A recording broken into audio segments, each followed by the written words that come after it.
مولاي صل وسلم دائما أبدا على حبيبك خير الخلق كلهم مولاي صل وسلم دائما أبدا على حبيبك.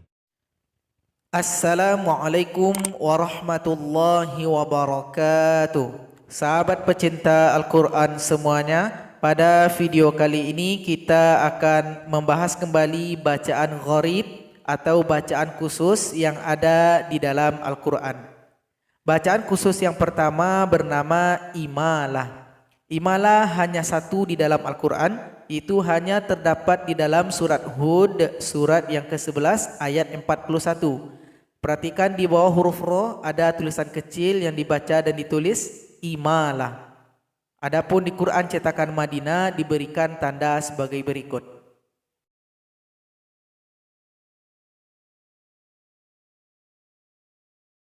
Jadi walaupun tandanya berbeda-beda, maknanya tetap sama, mesti dibaca dengan imalah. Imalah itu apa? Kita mesti memerengkan bunyi huruf yang mendapat hukum bacaan imalah. Itu huruf ro mesti diimalahkan sehingga bunyinya e. Kita baca ta'awuz dan basmalah terlebih dahulu. A'udzu billahi minasy syaithanir rajim. Bismillahirrahmanirrahim. Bismillahi majriha wa mursaha.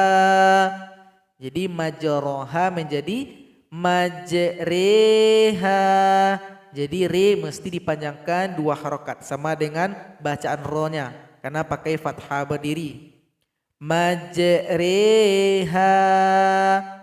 Bacaan khusus yang kedua bernama sakta. Sakta artinya kita berhenti sejenak tanpa mengambil nafas, kira-kira 2 detik, baru kita lanjutkan dengan bacaan berikutnya. Sakta ada 4 di dalam Al-Quran. Sakta yang pertama terdapat di dalam surat Al-Kahfi, surat 18 ayat yang pertama. Perhatikan di ayat yang pertama ini ada tulisan kecil yang dibaca dan ditulis sakta. Di Quran cetakan Madinah ditulis sebagai berikut.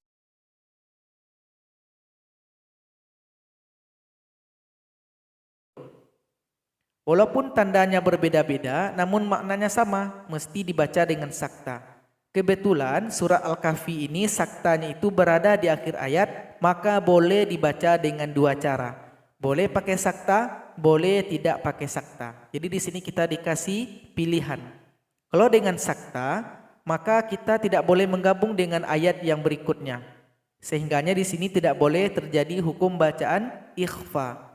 Iwajan qayyima, nggak boleh seperti itu. Jadi mesti dijeda dulu baru digabung dengan kalimat berikutnya. Kita baca dulu dengan sakta. Walam yaj'al lahu iwaja.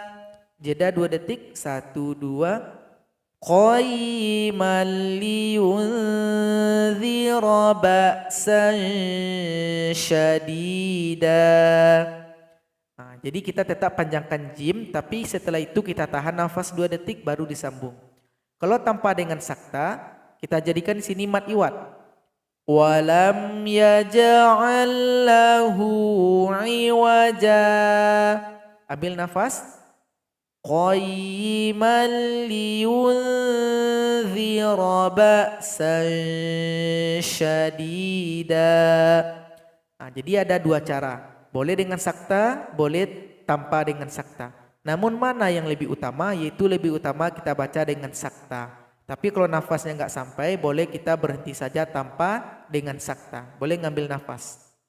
Sakta yang kedua terdapat di dalam surat Yasin, surat 36 ayat 52. Perhatikan di sini ada tulisan kecil yang dibaca dan ditulis sakta.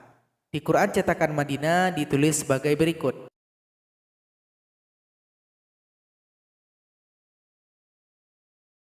Jadi cara bacanya tetap sama, dibaca dengan sakta. Kebetulan saktanya berada di tengah ayat, maka tidak ada pilihan lain kecuali dengan sakta. Berbeda dengan surat Al-Kahfi ayat yang pertama. Jadi sakta mesti kita terapkan di sini. Qalu ya wailana man ba'athana min marqadina hadza ma wa'ada ar-rahman.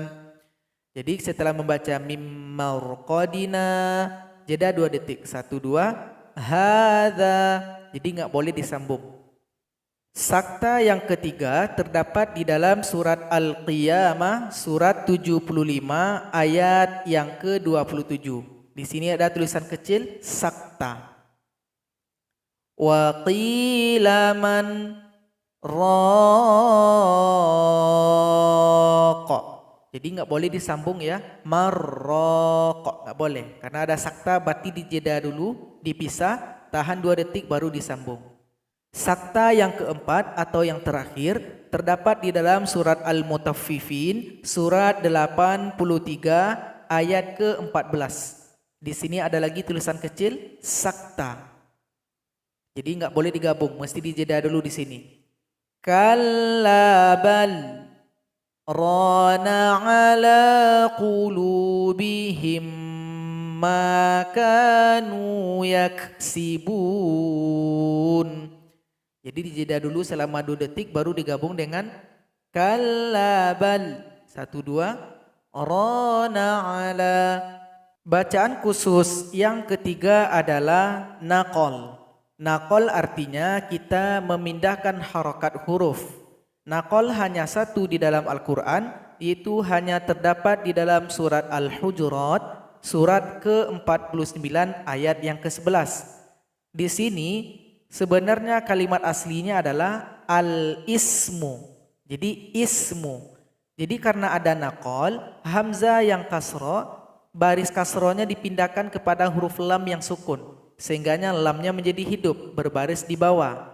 Sehingganya mesti dibaca bi-salismu. Salah kalau dibaca bi-sa-ismu. Jadi enggak boleh is, tapi lismu. Bi'salismul fusuqu ba'dal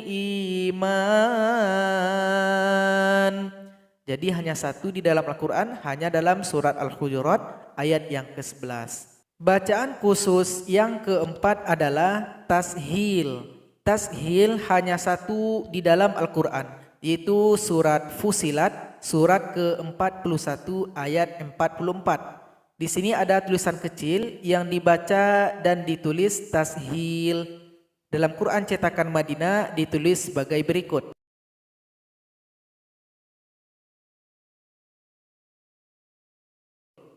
Walaupun tandanya berbeda-beda, tapi ayat ini sama maksudnya, mesti dibaca dengan tashil. Jadi tashil ini kita mesti meringankan hamzah yang kedua. Di sini ada 2 buah hamzah, aa. A yang kedua ini mesti kita ringankan. Kira-kira bunyinya sebagai berikut. A. Kira-kira seperti itu. Salah kalau dibaca a. Nggak boleh a. Tapi a. Coba kita baca. A jamiyyu wa arabi. A jamiyyu wa arabi.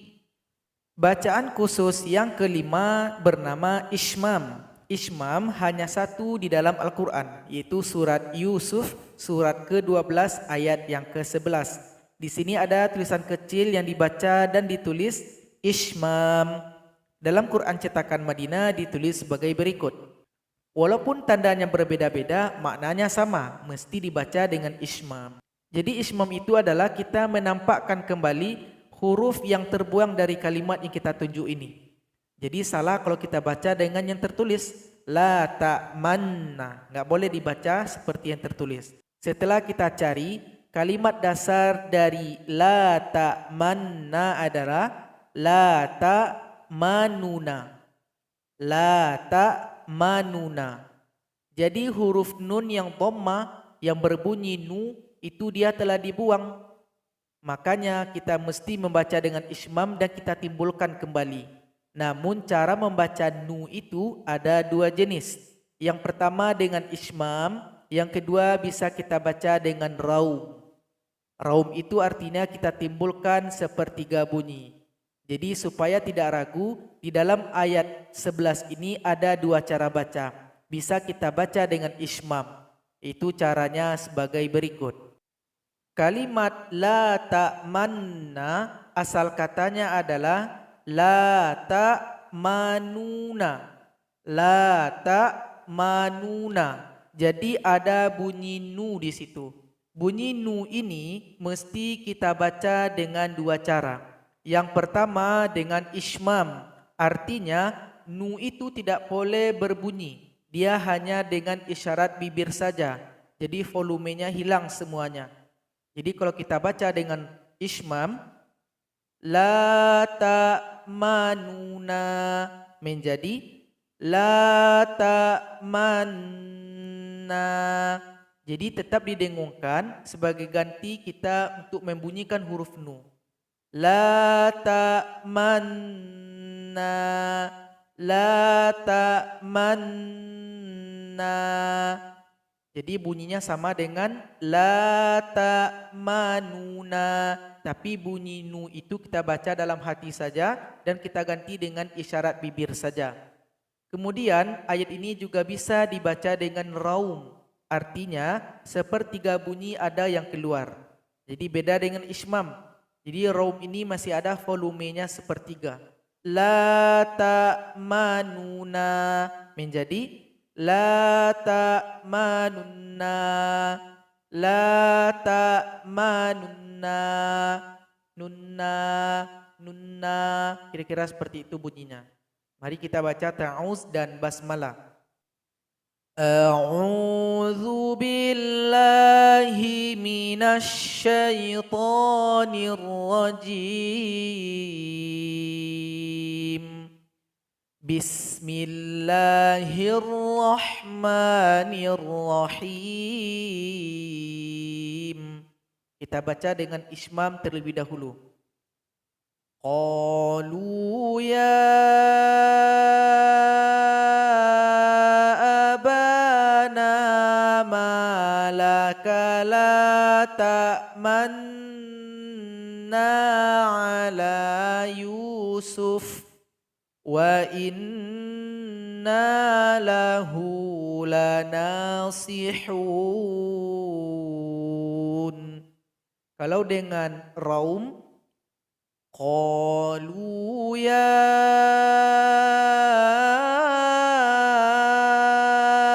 abana malaka la ta'manunna ala Yusuf wa inna lahu lanasihun. Jadi di antara dua cara baca ini, ismam dan raum, lebih utama dibaca dengan ismam. La ta'manna. Bacaan khusus yang terakhir bernama ibdal. Ibdal artinya kita mesti mengganti huruf ketika membacanya. Ibdal hanya satu di dalam Al-Quran. Itu terdapat di dalam surat Al-Ahqaf, surat ke-46 ayat yang keempat. Perhatikan di sini ada huruf alif yang tidak punya harokat. Jadi di sini mesti ada ibdal nanti. Nah, jadi di sini ada dua cara baca. Cara baca yang pertama kita mesti gabung dengan kalimat sebelumnya. Jadi waqaf shad lam abaikan saja. Jadi kalimat yang ada sebelumnya huruf ta yang kasroh kita masukkan ke huruf hamzah yang sukun. Am lahum syirkun fis samawati tuni. Nah, jadi mungkin tidak ada yang ragu pada pembahasan yang pertama. Itu cara baca yang pertama. Cara baca yang kedua, kita mesti berhenti di sini. Am lahum syirkun fis samawat. Nah, baru terjadi ibdal ketika kita memulai dari huruf alif ini. Huruf alif mesti kita kasih harokatnya. Apa harokatnya? Itu harokat kasroh. Karena kita melihat kalimat dasar dari kalimat ini. Jadi kata dasar kalimat yang kita tunjuk tadi adalah ata, ya'ti. Ini kata dasarnya. Bagaimana cara pemberian barisnya? Baru kita lihat huruf yang ketiga. Huruf yang ketiga berharokat kasroh. Sehingganya berbunyi i pada huruf alifnya. I'ti. Jadi baris dari hamzah wasol atau huruf alifnya adalah i'tuni. Ketika kita membaca i'tuni, huruf ini mesti diibdalkan. Sebagaimana pembahasan kita, mesti dijadikan ibdal. Jadi ibdal di sini huruf apa yang harus diganti? Yaitu huruf hamzah. Hamzah yang berharokat sukun. Dengan apa kita ganti? Dengan huruf ya. Kenapa dengan huruf ya? Karena vokal sebelumnya adalah i. Itu berharokat kasroh.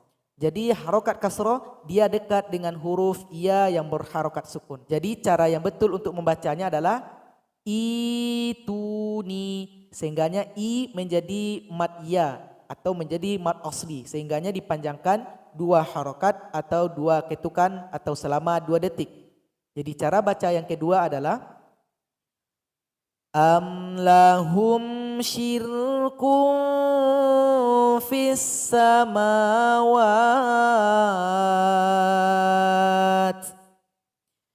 ituni. Jadi itulah bacaan khusus yang terdapat di dalam Al-Quran. Moga pembahasan ini bermanfaat. Wassalamualaikum warahmatullahi wabarakatuh.